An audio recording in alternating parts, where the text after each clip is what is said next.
Greetings, everyone, and welcome. It's Sunday once more, which means it's time for another episode of the Captain's Table. This last week has been a little bit slow for me, at least in terms of activity, simply because I was feeling under the weather.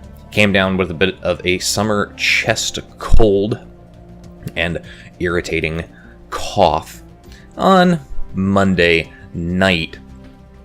Going into Tuesday, felt okay, went to work, exacerbated the situation with a lot of physical activity, resulting in really what felt like I was trying to hack up a lung.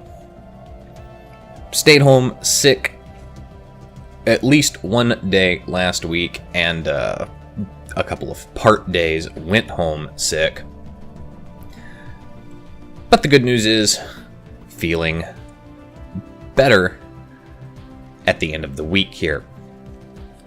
In other related news, I did finally formally finish my Lego model. I think I finished that right at the end of the previous week's episode of the Captain's Table, but I've got it down below my coffee table on display. Looks fantastic. Since it's all finished, I can finally start getting the recordings, all the video, edited together, and then compressed down with some snappy music, so that you guys can enjoy a speed build. All told, I think that build took me something along the lines of 20 plus hours to do. Probably almost 24 hours if I actually think about the average length of time it took me per section of the build. Overall, though, it does look fantastic, and if you are somebody who likes building models, especially Lego kits, and you have the time and money resources to dedicate to it, I kind of recommend this build just because, it's huge. It'll certainly take up a lot of your time, so you're not going to run out of something to do for quite a while. Looking forward into the future with my museum ship video series, this coming year, or depending on when I actually get around to doing the videos on them, I'm planning to do 2 additional museum ships. Well, at the very least, I'd like to do 2 additional museum ships. I know for sure I'll be doing one of them, and that is going to be the USS Texas. Plane tickets are already booked to go down to Texas, and no, it's not going to be this summer, it'll be in the fall. Now, I was hoping to have a little extra time while I was down there so that I could do the Texas and then get down to Corpus Christi and see the Lexington. But the nature of air travel and ticket pricing meant that not going to get as much time as I'd like. Still though, I will be down in Texas, and it is only a 3-hour drive. It's not unreasonable should we have the time. And of course, the nice thing about flying to Texas from Washington is the time difference. Well, getting there is going to suck because we're going to leave at around noon and get in closer to dinner time. Coming back is going to be nice because it means we can leave late in the day. In fact, I think something like 7 o'clock at night, and get back into Washington at 10. Research complete. And of course, unlike previous vacations and trips like this that I've taken in the past,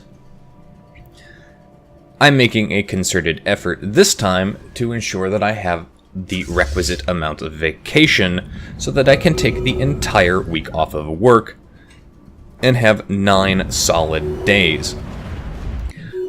That means, provided my schedule doesn't change or something else doesn't come up, I'm going to have a minimum of a day before leaving for the trip.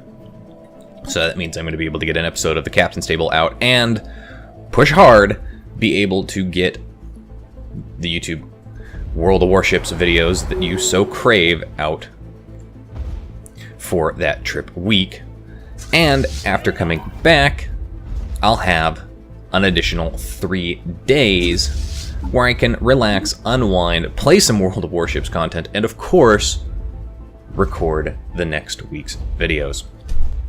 And finally, for this last week, because I was sick and didn't really feel like doing too much in the way of aggressive gameplay, although I did play a fair bit of World of Warships, and I did start, at the very least, having a positive rate in my win rate and kill ratios once more, which is really weird that I play better sick than most people play when they're fine and healthy. I opted to play some Stellaris, some more Stellaris, because it's a game, grand strategy, that I can just sit back and effectively idle on. There's not too much that I have to do. But for the first time in the over a year that I've had Stellaris and the many hours that I've put through it, I finally beat a playthrough of the game. And there's a couple of different ways you can beat it, of course.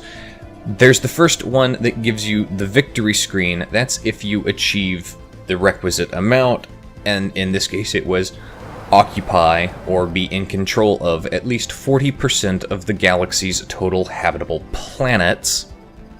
And I had achieved that.